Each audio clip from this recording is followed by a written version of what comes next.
stepped off the transport shuttle onto the polished marble floors of the Galactic Council chambers.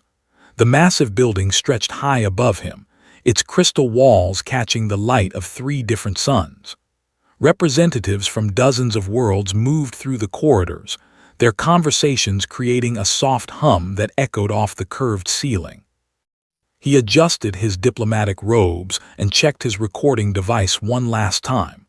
As an observer from the Confederation, he was here to document what everyone expected would be a simple matter. The humans had become a problem, and the galaxy's greatest powers had finally decided to solve it.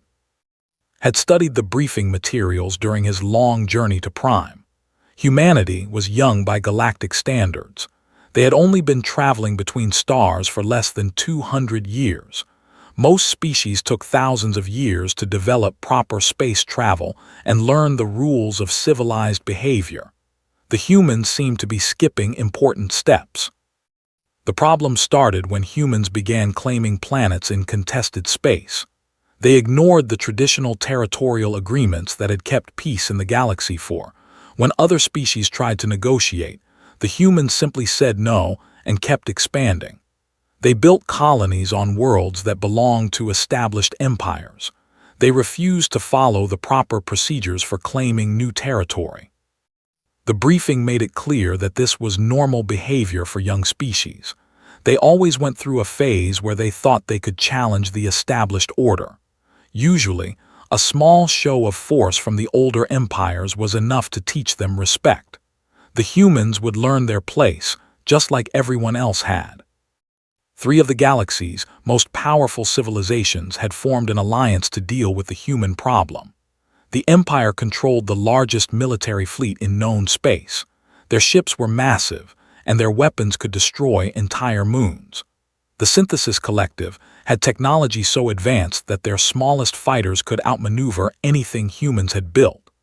The Ethereal Dominion was older than recorded history, with knowledge of warfare that went back millions of years. Found his assigned seat in the observation gallery and activated his recording system. Below him, the main floor of the council chamber buzzed with activity. Military advisors moved between the delegations, sharing data displays and tactical projections. Everything looked routine and professional. Admiral of the Empire stood at the central podium, his massive frame casting a shadow across the speaker's platform. His voice rumbled through the chamber's translation systems as he outlined the Alliance's plan. The human expansion will be contained using standard protocols, he announced. We have identified their primary colonies and shipping routes. A blockade will be established, followed by controlled engagement actions. We estimate complete compliance within 1 rotation cycle. General Synthesis Unit 7742 flickered into holographic existence beside the Admiral. The Collective's representatives were always artificial intelligences, their forms shifting between different patterns of light and data. Our analysis confirms minimal resistance capability, it stated in its emotionless voice. Human technology is approximately 800 years behind current galactic standards. Their largest ships are smaller than our scout vessels. The 3rd member of the Alliance remained silent. The Ethereal Dominion rarely spoke in council, preferring to communicate through complex mental projections that most species could not understand. When they did participate, it was usually just to confirm that their ancient wisdom agreed with the proposed plan. Made notes as the discussion continued. This all seemed very familiar. He had observed similar situations before when young species tried to challenge the established order. The pattern was always the same. The older empires would make a show of force. The young species would realize they were outmatched. Negotiations would follow, with the young species accepting a smaller territory in exchange for protection and guidance. The human representative was not present at the council session. This was unusual but not unprecedented. Sometimes young species were too proud to attend their own correction hearings. They would send diplomatic communications later, once they understood their situation. Commander from the fleet stood to present the tactical assessment. Human forces consist of approximately 47 ships of various sizes, she reported. Their largest vessel appears to be a cargo transport that has been modified with primitive weapons. They have established defensive positions around 3 colony worlds, but these positions follow no recognizable strategic doctrine. She activated a holographic display showing the human ships in formation, leaned forward to get a better view. The human vessels looked crude and unfinished compared to the sleek designs favored by most galactic civilizations. They seemed to be built more for function than beauty, with exposed weapon mounts and thick armor plating. Their communication intercepts suggest they intend to resist Alliance forces, Commander continued. However, this is likely a negotiating tactic designed to improve their bargaining position. No rational species would actually fight against such overwhelming odds. Murmurs of agreement rippled through the chamber. This was exactly how these situations usually played out. The young species would make threatening gestures until they realized the alliance was serious. Then they would accept whatever terms were offered. General Synthesis Unit 7742 projected additional data into the display. Human military doctrine appears to be based on ancient historical conflicts from there. They use concepts like total war and unconditional surrender that have no meaning in modern galactic civilization. This primitive thinking will make negotiations more difficult, but not impossible. Found this information interesting. Most species abandoned their primitive military concepts once they joined galactic civilization. War between civilized peoples was more like an elaborate game, with rules and limits that everyone understood. You fought until one side gained advantage, then you negotiated a settlement that everyone could accept. The goal was to resolve disputes with minimal damage to valuable resources and populations. The idea of total war was something from ancient history books. Primitive species sometimes fought that way before they learned better. It was wasteful and pointless because it destroyed the very things you were fighting to control. Admiral called for the final vote on the action plan. Every delegation raised their approval signals. The Alliance would begin operations immediately. A force of 20 ships would travel to the nearest human colony and demonstrate galactic superiority. The humans would see reason and begin proper negotiations. As the council session ended, felt satisfied with his documentation. This would be a textbook example of how galactic civilization handled expansion conflicts with young species. The humans would learn their place in the cosmic order, accept guidance from their elders, and eventually become productive members of galactic society. He had no way of knowing that he was about to witness something that would change everything the galaxy thought it knew about war. Stood on the observation deck of the flagship Endless Victory, watching the stars shift as the Allied fleet dropped out of faster-than-light travel. 20 of the galaxy's most advanced warships had arrived at the edge of the Hadrian's Gate system, where humans had built their illegal colony on New Thermopylae. Admiral moved with calm confidence as he issued orders to the fleet. This was routine work for him. He had conducted dozens of these correction operations against upstart species. The procedure was always the same: arrive with overwhelming force, demonstrate superiority, wait for surrender. Scanner reports, Commander, the Admiral rumbled. Confirmed human presence on the third planet, she replied, studying her displays.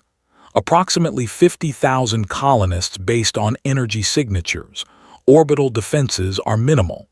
7 human ships in defensive formation around the planet. Activated his recording systems and focused on the tactical display.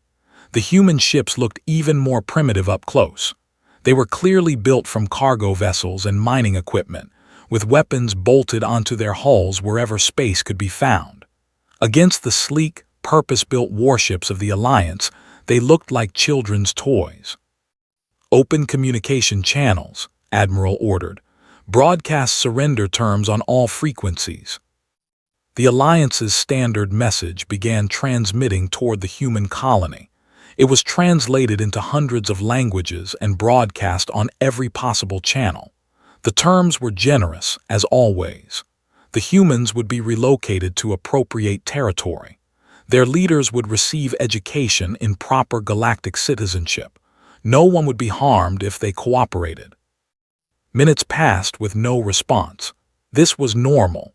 Young species often needed time to discuss surrender terms among themselves. Sometimes they tried to negotiate better conditions.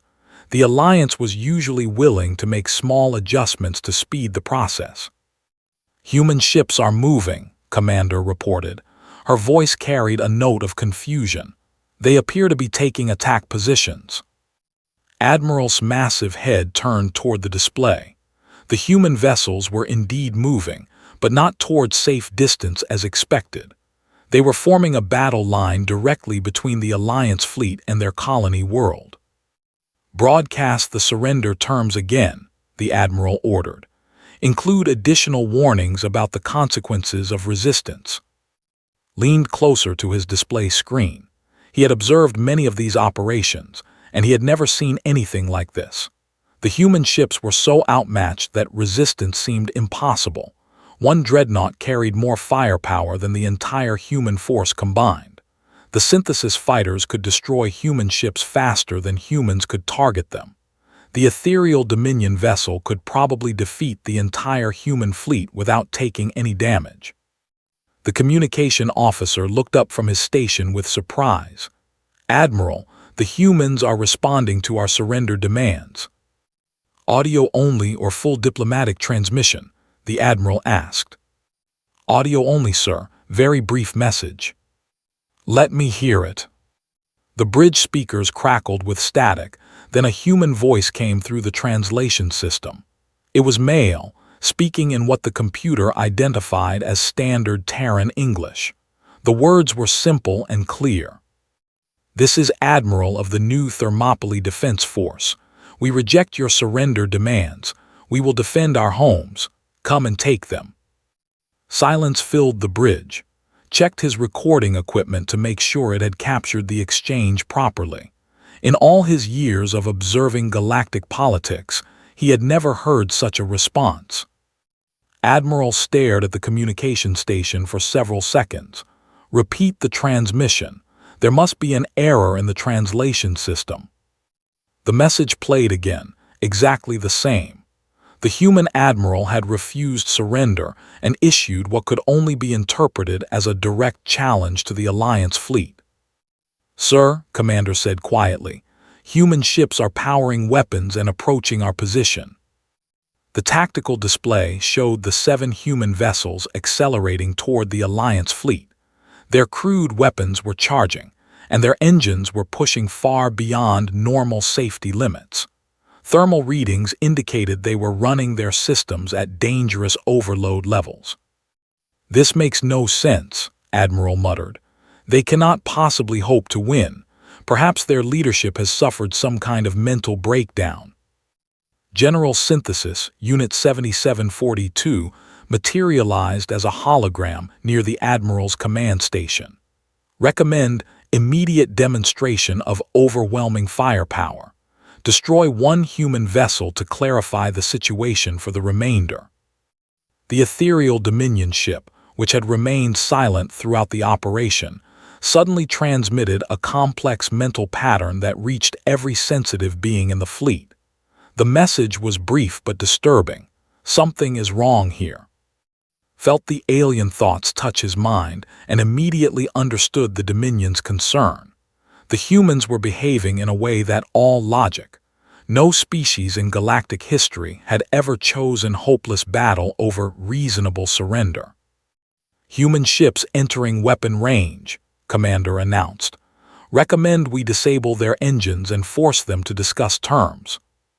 "Agreed," Admiral said. "Target their propulsion systems only. We want them functional for negotiations." The flagship's main guns swiveled toward the approaching human vessels. These weapons were designed to crack moon-sized asteroids, so they had been powered down to minimal settings to avoid completely destroying their targets. The first shot struck the lead human ship directly in its engine section. The blast should have disabled its propulsion and left it drifting helplessly in space. Instead, something impossible happened. The human ship absorbed the hit, kept moving, and continued to accelerate toward the Alliance fleet. "Reports," Admiral demanded.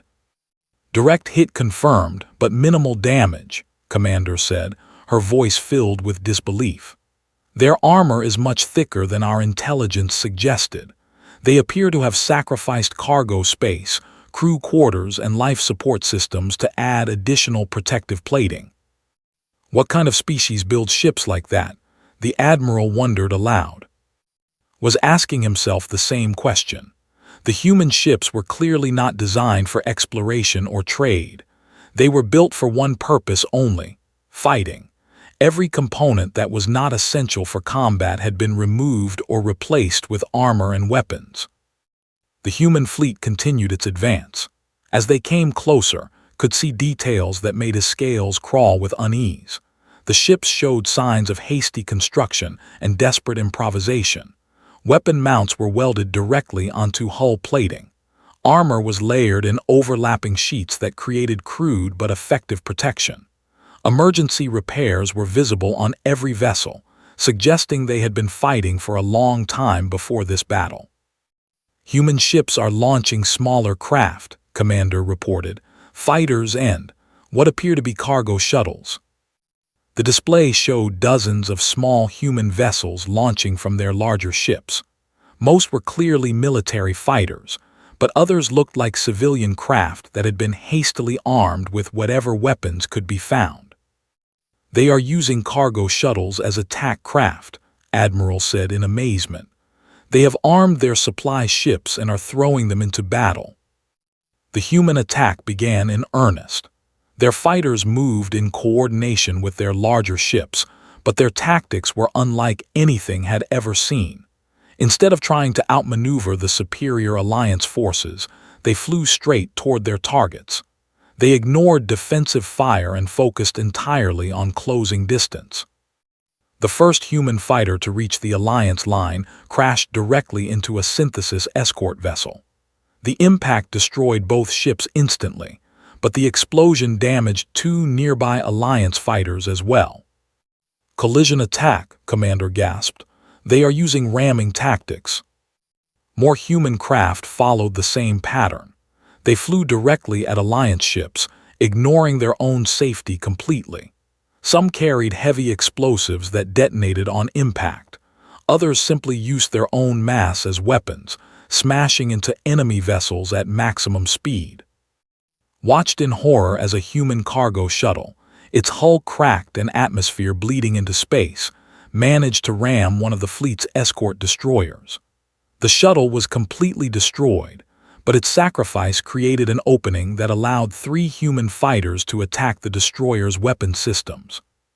"Sir," Commander said urgently, "we are taking significant losses. Recommend full power engagement." Admiral stared at the battle display in shock. In less than 10 minutes of fighting, the Alliance had lost 4 ships to the desperate human attack. The humans were also taking heavy losses, but they showed no sign of retreating or trying to negotiate. The final moment came when the last surviving human ship, a massive cargo vessel that had been converted into a crude battleship, made its final charge toward the flagship. Half its weapons were destroyed, its engines were failing, and atmosphere was streaming from dozens of hull breaches. Any rational crew would have surrendered. Instead, the human ship accelerated directly toward the endless victory. Admiral ordered maximum defensive fire, but the human vessel kept coming. At the last second, just before collision, the human ship detonated its entire cargo bay full of mining explosives. The explosion was visible from several light years away. When the energy dissipated, both ships were gone. Found himself floating in an escape pod, his recording equipment somehow still functioning. Around him, the survivors of both fleets drifted in the debris field that had once been the pride of the Navy. As rescue ships arrived, he made his first entry in what would become the most important document in galactic history. Today I learned that humans do not calculate victory the same way we do. They are willing to die to kill us. All of them. 3 months after the disaster at Hadrian's Gate, received permission to visit human space directly. The Galactic Council needed intelligence about humanity's war preparations, and his survival of the first battle made him the logical choice for this dangerous assignment. The official story was that he would be conducting diplomatic reconnaissance to prepare for eventual peace negotiations. Everyone expected the humans to seek terms soon. They had lost their entire defensive fleet, along with their most important colony. Logic suggested they would want to end the conflict before suffering additional losses. Intelligence reports suggested otherwise. Long-range sensors detected massive activity in human space. Ships were moving between star systems in unprecedented numbers. Industrial facilities that had been dormant for decades were suddenly operating at maximum capacity. Most disturbing of all, civilian traffic had almost completely disappeared, replaced by military transports carrying unknown cargo. Small observation vessel approached the human industrial world through a carefully planned route designed to avoid military patrols.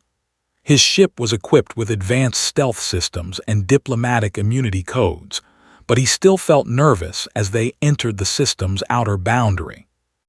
What he saw there changed everything he thought he knew about warfare. The space around buzzed with activity unlike anything in galactic civilization. Hundreds of ships moved between the planet's surface and massive orbital construction facilities. New shipyards had been built so quickly that they still showed the raw metal framework of hasty assembly. Asteroid mining operations that had once processed materials for peaceful trade were now feeding an endless stream of raw materials into weapon factories. "By the ancestors," his pilot whispered, "how many ships are they building?" Activated his deep scan sensors and tried to count the vessels under construction. The numbers made no sense. In the 3 months since Hadrian's Gate, the humans appeared to have tripled their shipbuilding capacity.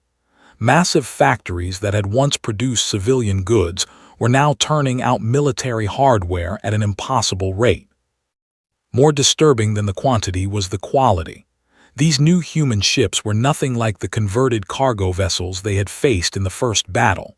These were purpose-built warships, designed from the ground up for one function: killing. They were larger than the improvised vessels from New Thermopylae, with heavier armor and more powerful weapons. Some of them carried weapon systems that did not recognize. His communications officer picked up human transmissions from the surface. The translation computer worked for several minutes to process the volume of data, then began displaying the results on his main screen. The humans were not just building ships. They were converting their entire civilization into a machine for making war. Industrial reports showed factories that had once produced consumer goods now manufacturing weapons and armor. Agricultural facilities had been restructured to produce military rations and medical supplies. Educational institutions were teaching children how to maintain weapons and repair military equipment. Even entertainment facilities had been converted into training centers for combat skills. Most shocking was the civilian response to these changes. Instead of protesting the militarization of their society, humans seemed to be embracing it with enthusiasm. Parents were volunteering their children for military training. Elderly humans were taking over civilian jobs so younger adults could join the military. Artists and musicians were creating propaganda that encouraged others to fight harder. Had seen many civilizations at war, but none had ever transformed so completely or so quickly. Most species tried to maintain their normal way of life while conducting military operations. They understood that war was temporary, and they wanted to preserve their civilization for the peace that would eventually come. The humans seemed to have abandoned any thought of peace. They were planning for a war that would last generations. His stealth sensors detected a massive human military formation approaching the system, quickly moved his ship behind one of its moons to avoid detection. From his hiding place, he watched the human fleet arrive. These were not the desperate, improvised forces that had fought at Hadrian's Gate. This was a proper military fleet, with hundreds of ships moving in precise formation. Heavy battleships provided the core strength, surrounded by faster destroyers and support vessels. Fighter squadrons maintained defensive patrols around the larger ships. Supply vessels carried everything the fleet would need for extended operations far from home. The fleet moved with purpose and efficiency that matched anything the galaxy's established empires could field. But there was something different about their formation patterns and tactical positioning. Human military doctrine seemed to assume that every battle would be a fight to the death. Intercepted communications between the human ships and was amazed by what he heard. The humans were not planning defensive operations to protect their remaining colonies. They were preparing to attack. Admiral, who had survived the destruction of New Thermopylae, was now commanding this massive fleet. His orders were being transmitted to ship captains throughout the formation, and they revealed the true scope of human planning. Phase 1 objectives remain unchanged. Admiral's voice came through the translation system. Complete elimination of military infrastructure in the frontier sectors. Phase 2 will begin once we have secured forward operating bases for the assault on their core worlds.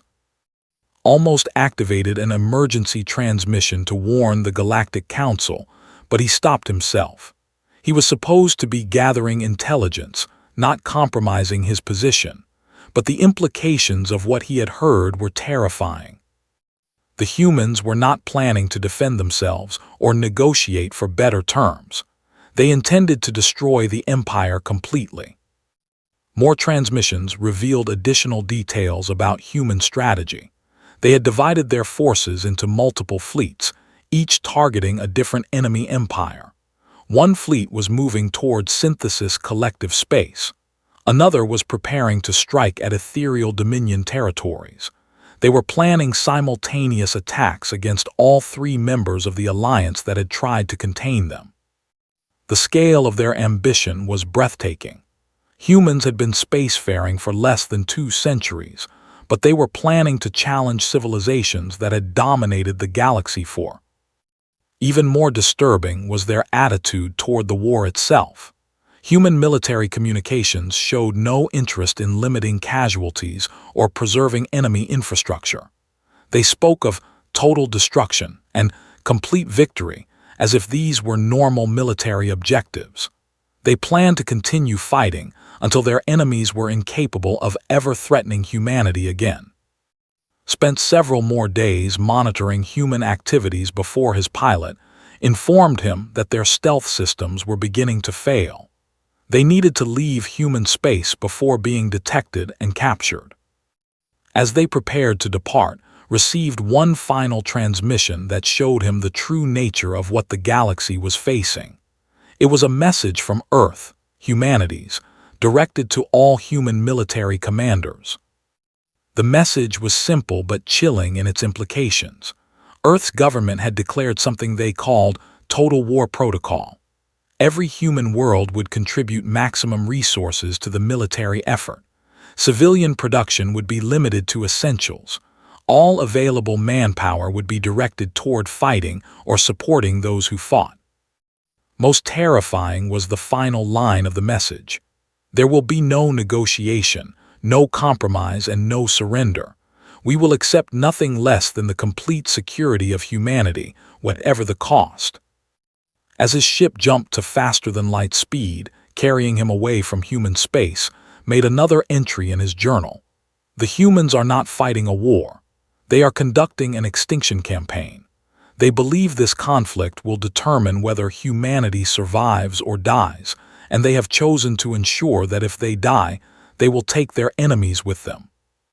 The galaxy had awakened something that it did not understand. The humans were not just another ambitious young species seeking territory and resources. They were a force of nature that had decided the current galactic order was a threat to their existence, and they were marching to eliminate that threat permanently. Back on, construction continued around the clock. New ships launched every day, carrying human crews who had trained their entire lives for this moment. The machines of war that humanity had built would not stop until every threat to their species was eliminated. The galaxy would soon learn what it meant to face an enemy that fought not for conquest, but for survival. 18 months after the Battle of Hadrian's Gate stood in the ruins of the former capital world of the mighty empire. The massive buildings that had once housed the empire's government were now broken shells, their crystalline walls cracked and blackened by weapons fire. Smoke still rose from some districts, even though the fighting had ended weeks ago. He was part of a relief convoy, officially here to provide humanitarian aid to refugees. Unofficially, he was documenting the impossible, how humans had destroyed a galactic superpower in less than 2 years of fighting. The refugee camp outside the ruined city stretched for kilometers in every direction. Millions of civilians huddled in temporary shelters, their massive frames reduced to skin and bone by months of siege warfare. These were the survivors of a species that had dominated this sector of space for over 3,000 years. Approached a group of military officers who were organizing food distribution. Their uniforms were torn and dirty, but they still maintained the disciplined bearing that had made their empire famous throughout the galaxy. "Commander K," he said, addressing the senior officer, "I am of the diplomatic corps. May I speak with you about recent events?" The commander looked up with tired eyes. "You want to know how we lost," he said simply. "Everyone asks that question. The answer is simple: we never understood what we were fighting." Activated his recording device with permission. "Can you explain what you mean?" Commander K gestured toward the ruined city. "We thought we were fighting another species like ourselves. We expected them to follow the same rules, have the same objectives, use the same strategies. We were wrong about everything." Over the following hours, conducted interviews with dozens of survivors. The story they told was unlike anything in galactic military history. The human offensive had begun 6 months after their defeat at Hadrian's Gate. Instead of the limited engagement that galactic doctrine demanded, humans had launched simultaneous attacks on 17 worlds at once. Their fleets moved faster than any force in galactic history, striking deep into territory before defensive forces could respond. But speed was only the beginning of humanity's advantages. Their tactics, every principle of civilized warfare. "They targeted our civilian infrastructure first," explained Captain, a veteran of the defense of Prime. "Food production, power generation, water treatment, medical facilities. We expected them to attack our military bases and orbital defenses. Instead, they destroyed everything that kept our civilians alive." Found this hard to believe. Targeting civilian infrastructure violates every galactic convention of war. It serves no military purpose. Captain laughed bitterly. "That is what we thought too, but it served their purpose perfectly. While we were desperate to protect our civilians, they were free to attack our military forces. We could not concentrate our defenses because every world needed protection." The human strategy became clear as more survivors shared their experiences. Humans did not fight to capture territory or defeat enemy forces. They fought to break their enemy's will and capacity to continue fighting. Colonel described the siege of Fortress, the Empire's most important military base. "They surrounded us but did not attack immediately. Instead, they broadcast continuous transmissions showing what they had done to other worlds. Images of destroyed cities, recordings of civilian casualties, footage of our fleets burning in space. They wanted us to know that resistance was hopeless." "Did the psychological warfare affect your troops' morale?" asked. "It broke us," the colonel admitted, "but not in the way you might think.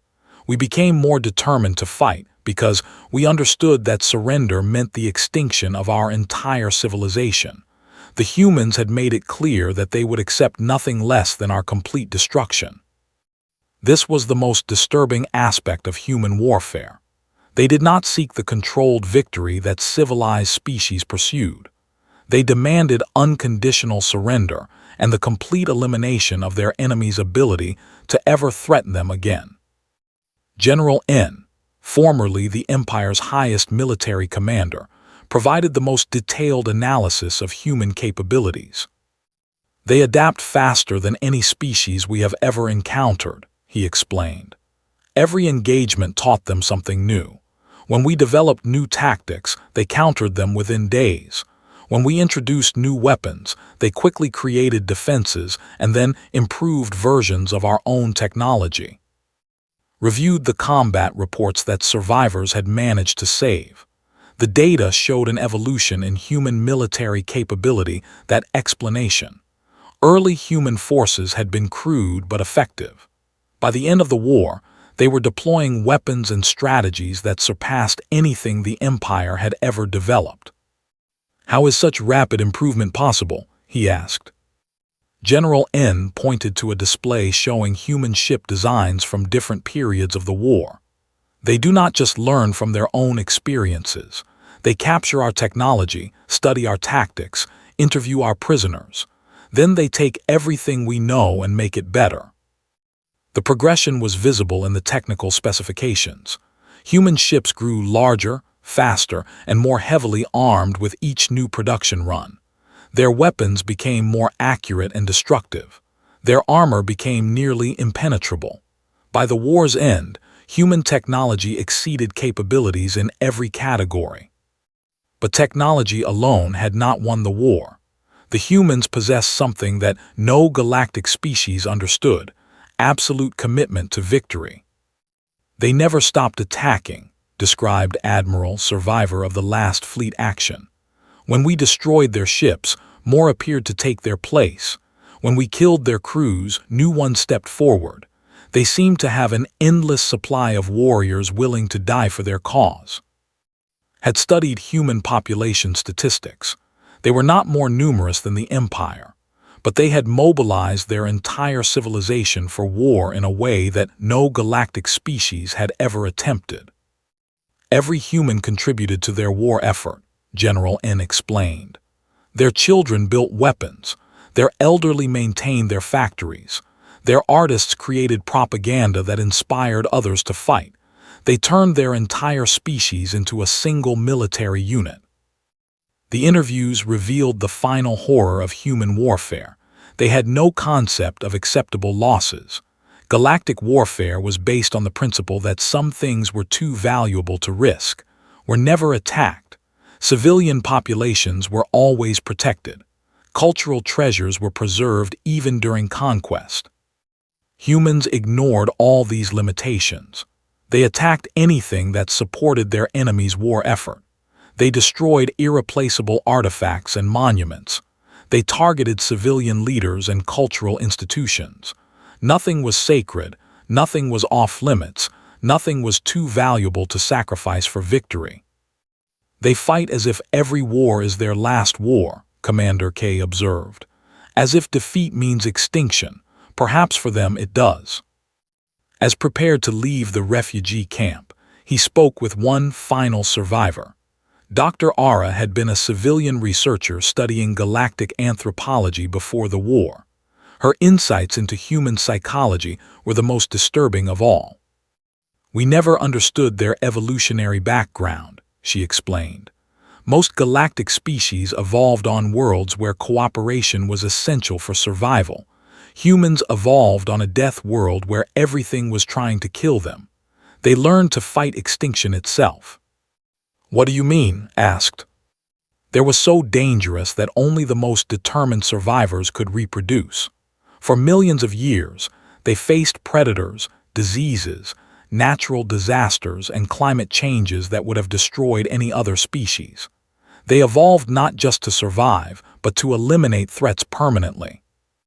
Dr. Ara accessed a portable data display showing Earth's evolutionary history. Look at their fossil record. Every few million years, something tried to extinct them. Meteor impacts, ice ages, volcanic eruptions, plague outbreaks. Each time, a few humans survived and rebuilt their civilization stronger than before. The implications were staggering. Humans were not just another intelligent species. They were the ultimate survivors, shaped by an environment that had taught them to fight extinction with every tool available. They do not see this war as a political conflict, Dr. Ara concluded. To them, we are just another extinction event, and they have survived every extinction event their planet ever produced. As his transport left made another entry in his journal. Today I learned that humans are not fighting a war. They are doing what evolution designed them to do, surviving by eliminating anything that threatens their existence. The galaxy has awakened a species that has spent millions of years learning how to fight extinction itself. The ruins of the Empire spread across dozens of star systems, a monument to what happened when an ancient civilization encountered something it had never imagined could exist. And the human fleets were still marching, carrying their war to the next empire that had dared to threaten them. Stood in the emergency session of the council, watching his people's leaders struggle with an impossible decision. Through the chamber's vast windows, the first human ships had appeared at the edge of their system, their dark hulls barely visible against the stars. The moment every remaining galactic civilization had dreaded was finally here. The Synthesis Collective had fallen 3 months ago. The ethereal dominion had disappeared entirely, their ancient worlds now empty except for automated messages warning others to stay away. The Empire was a memory, its survivors scattered across refugee camps on neutral worlds. Every major galactic power that had tried to contain humanity was gone. Now the humans had come for the Confederation, the most peaceful civilization in known space. Honored delegates, First Speaker Horn addressed the assembly, her voice carefully controlled despite the fear in her eyes. We face a choice that will determine the survival of our species. The human fleet has transmitted their standard communication. We have 48 hours to decide. Had been present when the message arrived. It was brief and delivered in the same emotionless tone that humans used for all their diplomatic communications. There was no anger, no hatred, no desire for conquest, just a simple statement of fact. The Confederation participated in the alliance that declared war on humanity. Your government voted to support military action against our colonies. You are therefore considered a hostile entity that threatens human security. You have 48 hours to surrender unconditionally or face the consequences of your actions. The message included detailed recordings of what had happened to other civilizations that had refused surrender, images of burning worlds, statistics about casualty rates, technical analyses of human weapon capabilities. It was not a threat. It was a presentation of data designed to help them make an informed decision. Speaker L stood to address the council. Honored colleagues, we must consider the military realities. Our fleet consists of 12 ships designed for exploration and ceremonial duties. The human force includes over 300 warships, including vessels that our intelligence services classify as planet killers. Military resistance would result in our complete destruction within hours.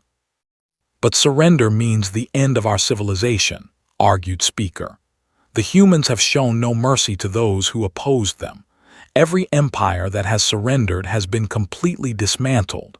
Their governments have been replaced, their military forces disbanded, their populations relocated to worlds chosen by human authorities. Requested permission to address the council. As the only to have witnessed human warfare firsthand, his perspective was valued despite his relatively junior diplomatic rank. Honored speakers, he began, I have spent the last 2 years studying human behavior and capabilities. I have walked through the ruins of and interviewed survivors of their military campaigns. I have seen what they do to those who fight them, and what they do to those who surrender." He activated a holographic display showing comparative data from his observations. Those who resist are eliminated completely. No military force, no government structure, no industrial capability remains. Those who surrender are transformed. The display showed the fate of worlds that had accepted human terms. Their populations had survived, but everything else had changed. Human administrators governed with absolute authority. Human technology replaced local systems. Human education programs taught children new values and beliefs. "They do not seek to rule us in the way that conquerors traditionally rule," explained. "They seek to remake us into something that will never threaten them again. Those who surrender become part of the human empire, but they remain alive." Speaker Horn called for discussion. The debate that followed revealed the impossible situation facing every remaining galactic civilization. Military resistance meant certain extinction. Surrender meant the loss of independence and cultural identity. There was no third option, no compromise position, no negotiated settlement possible. The humans had made their position clear throughout the galaxy. They would accept nothing less than absolute security for their species. Any civilization capable of threatening humanity would be eliminated or transformed beyond recognition. "Why are they doing this?" Speaker asked. "What do they gain from conquering the entire galaxy?" Had been asking himself the same question for months. The data he had collected provided the answer, but it was difficult for galactic civilizations to understand. "They are not conquering the galaxy for resources or territory," he explained. "They are establishing a security zone. Every species in this region of space either declared war on them or supported those who did. From their perspective, we have all demonstrated that we are willing to threaten their existence. They will not allow that threat to continue." "But we posed no real threat," protested Speaker L. "Our military is ceremonial. We have no history of aggressive expansion. We joined the alliance because we thought it was a police action against primitive raiders." "That is exactly why they consider us dangerous," replied. "We were willing to support the destruction of their species based on incomplete information and political pressure. They have concluded that any civilization capable of such decisions cannot be trusted with independence." The council fell silent as the implications became clear.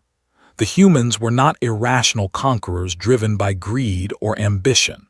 They were implementing a long-term security strategy designed to ensure that no galactic civilization would ever again pose a threat to human survival. First, Speaker Horn called for preliminary voting. The results were decisive. 23 delegates favored surrender, 7 favored resistance, and 12 requested additional time to consider the options. "We do not have additional time," the first speaker announced. "The human deadline is absolute. Every civilization that has attempted to negotiate for more time has been informed that delays are interpreted as hostile intent." As the final debate began, received an emergency communication from his observation post in orbit around the long-range sensors had detected movement in the human fleet. Ships were taking positions that could only be interpreted as preparation for planetary bombardment.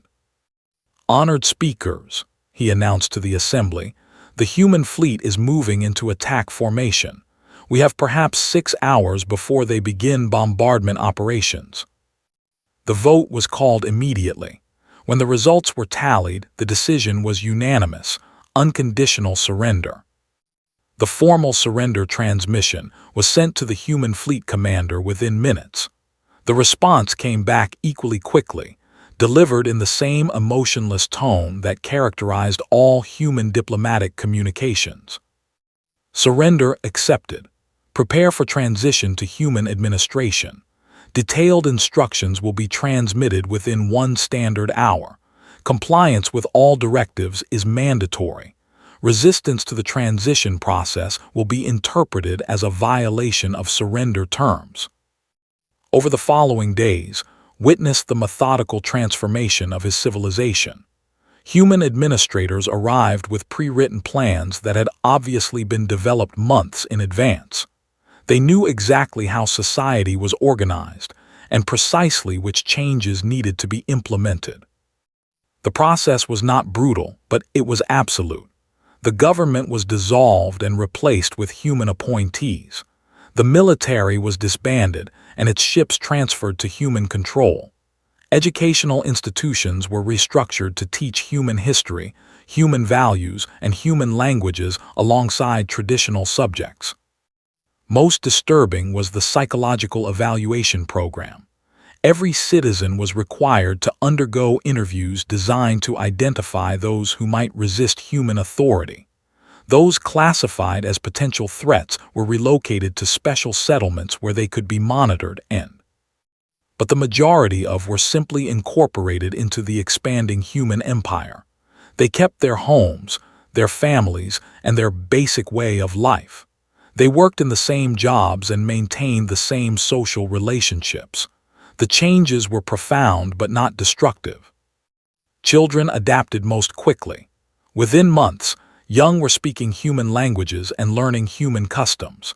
They played games based on human history and dreamed of joining human space forces when they grew up. Their parents watched in amazement as their offspring willingly embraced the culture of their conquerors. As the transformation continued, received permission to interview the human administrator responsible for the sector. Colonel Martinez was a middle-aged human female with the calm efficiency that characterized all human military personnel. "Why is your species doing this?" asked during their meeting. "You have conquered half the galaxy, but you gain no apparent benefit from ruling so many different civilizations."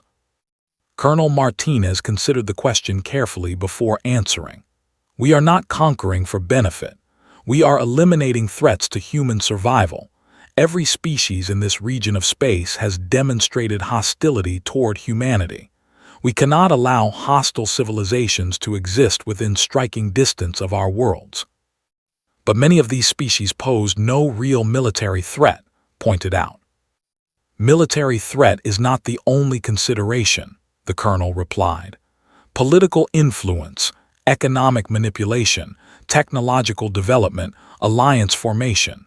Any of these capabilities could eventually be used against us. We have decided that the only reliable security is complete control." "So you plan to rule the entire galaxy?" Colonel Martinez shook her head.